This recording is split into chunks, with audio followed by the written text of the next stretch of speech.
আসসালামু আলাইকুম। আমি হোমমেকার মুন্না ব্লগসের মুন্নি। আজও হাজির হয়ে গেলাম নতুন আরেকটা ভিডিও নিয়ে। আশা করছি দেশ বিদেশ কাছে দূরের যে যেখানে বসে আমার এই ভিডিও দেখছেন বা দেখছেন না সবাই ভালোই আছেন। আমরা আলহামদুলিল্লাহ আপনাদের দোয়া এবং আল্লাহর দয়ায় ভালোই আছি। তো আজকে শুরুতেই দেখাচ্ছি কি রান্না করেছি। তো ভাত রান্না করেছি, ফ্রোজেন সিম ছিল, সিম আলু আর টমেটো দিয়ে কাতল মাছ রান্না করেছি। পটল ছিল, পটল আর আলু ভাজি করেছি। তো পটলের বাকলগুলো তো আর ফেলে দেব না, এত দামি জিনিস, তো সেটার একটু সদ্ব্যবহার করছি।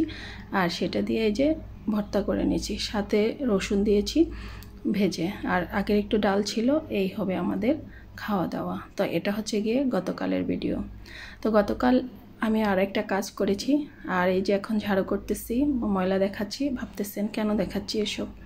এখানে একটা চালের বস্তা আছে না, চালের বস্তা কেটেছিলাম, সেটার এই যে টুকরোগুলো, তারপর একটা লুঙ্গি ছিল পুরনো, সেই লুঙ্গিটা কেটেছি, সেটার টুকরোগুলো একটু গুছিয়ে রেখে দিচ্ছি। তারপরে দেখাচ্ছি সেটা দিয়ে কি করেছি।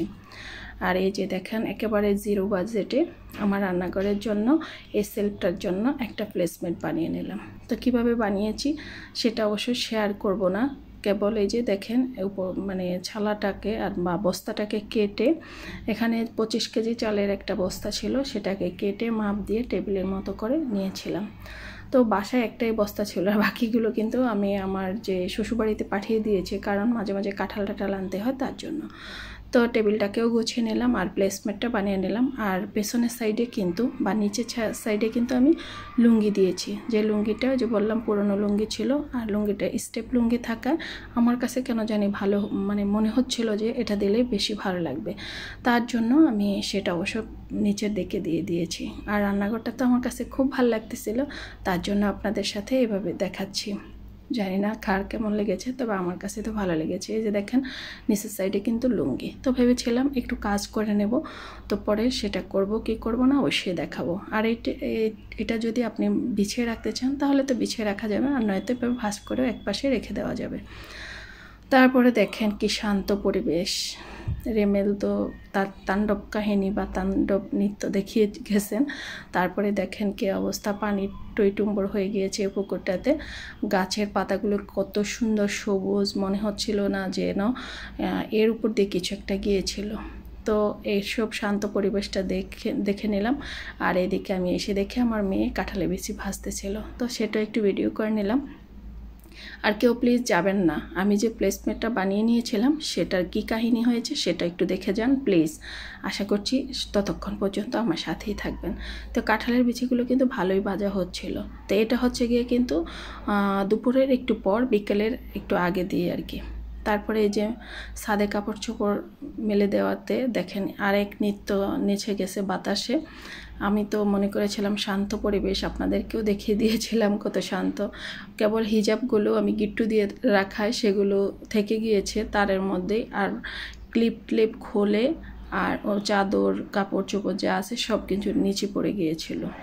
তো যাই হোক সেটা এনেছিল, আর এনে যেটাকে ধোয়ার সেটা আবার ধুতে হয়েছে, আর যেটা না ধোয়া সেটা তো আর ধুই নেই, তো সেটা রেখে দিয়েছি। তো এই ছালাটাকে আমি ধুয়ে নিয়েছিলাম, ভাবলাম যে একটু ধুয়ে নিই তারপরে এটার মধ্যে বিছাবো। আর ধুতে গিয়ে দেখেন সেটা কিন্তু ছোট হয়ে গিয়েছে। আগে তো মাপ মতো নিয়েছিলাম, এখন কিন্তু ছোট হয়ে গিয়েছে।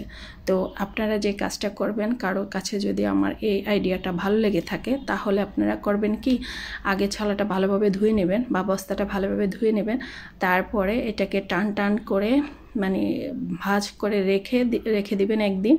যখন দেখবেন যে এটা পারফেক্ট একটা ইস্ত্রি ভাব, আয়রন করার একটা ভাব হয়ে গিয়েছে, তখন এটাকে কেটে মানে ওইভাবে করে নেবেন।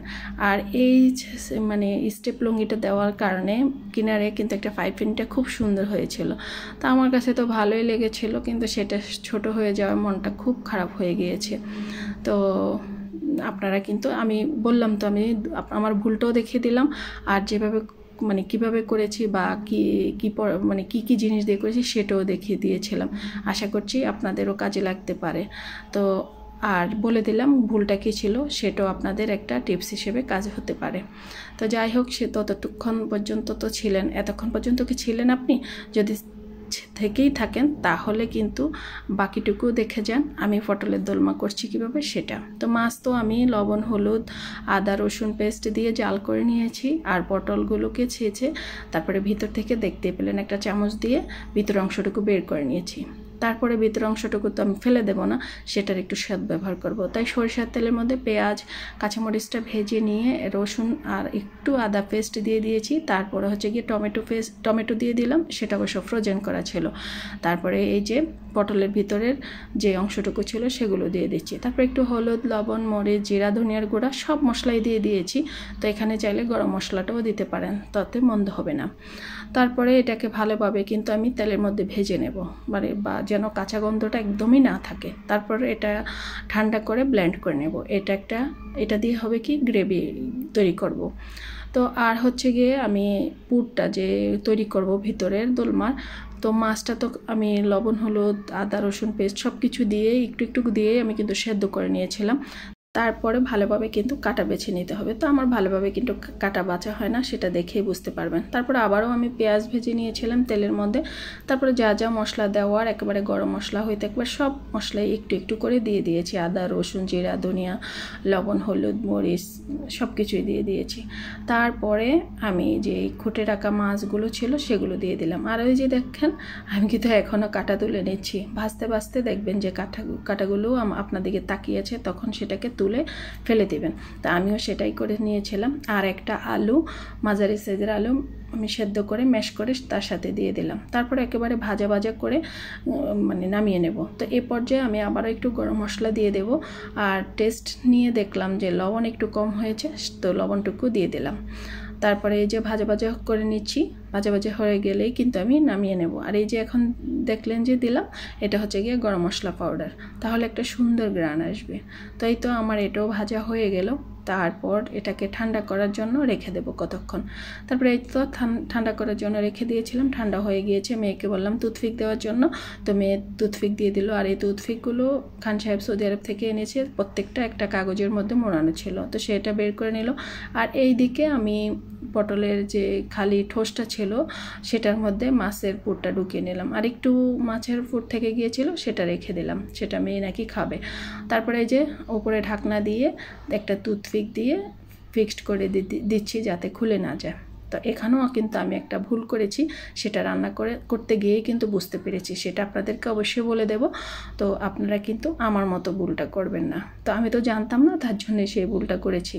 আর আমি এখন যেহেতু বুঝতে পেরেছি, তার মানে এটাও আমার একটা শিক্ষা হলো। অনেক সময় ভুল থেকেও অনেক কিছু শিক্ষা গ্রহণ করা যায়, যেটা আমরা প্রতিনিয়তই করে থাকি। জীবনের কত পর্যায়ে কত ভুল করি আর কত শিক্ষা অর্জন করি, সেটা তো বলাই বাহুল্য। তো এই তো আমি একটা প্যান নিলাম, তারপরে সরিষার তেল দিয়ে আমি পটলগুলো ভেজে নিচ্ছি। আর এই যে বললাম ভুল করেছি, এই সেই ভুল।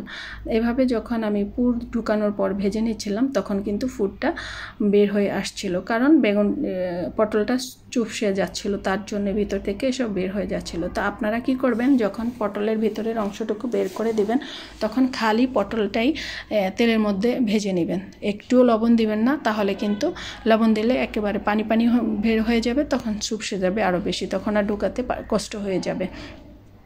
তো অবশ্যই আপনাদেরকে আমার যে ভুলটা ছিল সেটা বলে দিয়েছি। আশা করছি আপনারা কিন্তু আমার মতোই ভুলটা করবেন না। তারপরে ওই প্যানের মধ্যে আমি আরেকটু সরিষার তেল দিয়ে দিলাম। দেওয়ার পরে আমি যে গ্রেভিটা ব্লেন্ড করে রেখে দিয়েছিলাম সেটা কিন্তু দিয়ে দিয়েছি। এবার ভালোভাবে তেলের মধ্যে ভেজে নেব। আর একটু হলুদ আর একটু মরিচের গুঁড়োও দিয়ে দিয়েছিলাম। তারপরে একটু পানি দিয়ে ভালোভাবে কষিয়ে নিচ্ছি, একটু লবণ লাগতো সেটাও দিয়ে দিলাম। তো এবার ভেজে রাখা সেই পটলের পুর সহ পটলগুলো দিয়ে দিলাম। তো আমি কিন্তু যে পুরটা বের হয়ে গিয়েছিল সেটা আবার কিন্তু ঠান্ডা হয়ে যাওয়ার পর একটু ঢুকিয়ে দিয়েছিলাম ভিতরের দিকে। তো এই তো আমার পটলের দোলমা রান্না হয়ে গেল। আশা করছি দেখতে পেয়েছেন, আপনাদের কাছেও ভালো লাগবে যদি এভাবে রান্না করে থাকেন। তো সুরভি আপু, কল্যাণী দিদি, আমি কিন্তু দেখিয়ে দিয়েছি, কেমন হলো জানাবেন কিন্তু। আর আপনারা ট্রাই করলে সেটা অবশ্যই আমাকে জানাবেন। তো খেতে কিন্তু খুবই মজা হয়েছিল। তবে আমাদের খান সাহেবের কিন্তু একদমই পছন্দ হয় নাই, কারণ পটলের উপরের সাইডটা তো একটু শক্ত থাকে, তার জন্য। কিন্তু মেয়ে খুব মজা করে খেয়েছিল, আর মেয়ের আবদারেই কিন্তু এটা তৈরি করেছিলাম। তো আজ এ পর্যন্তই। সব ভালো থাকবেন, সুস্থ থাকবেন, নিরাপদে থাকবেন। আল্লাহ হাফেজ, আসসালামু আলাইকুম।